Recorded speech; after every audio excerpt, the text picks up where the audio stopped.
আজ আমার অস্তিত্ব বিলীন হয়ে যাচ্ছে শকুনের অত্যাচারে। আমি শতবর্ষী মাদারগঞ্জ কোঅপারেটিভ ব্যাংক। স্মৃতি আমাদের জীবনে এমন একটি গুরুত্বপূর্ণ অংশ যা কখনো ভোলা সম্ভব নয়।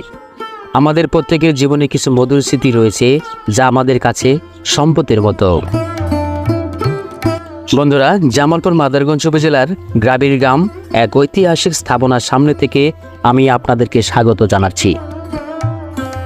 মাদারগঞ্জবাসী, তোমরা ভুলে গেছো আমায়, আমি বৃদ্ধ হয়েছি বলে। মনে রেখো, বৃদ্ধ গাছ ফলন দিতে না পারুক, প্রচণ্ড রোদে ছায়া আর তোমাদের বাঁচার জন্য অক্সিজেন দেয় ঠিকই। বৃদ্ধ আমি, কিন্তু ভালো করে দেখো তো, কারুকার্য ও সৌন্দর্যে এবং ভৌগোলিক অবস্থানে মাদারগঞ্জের তাজমহল কি আমি নই?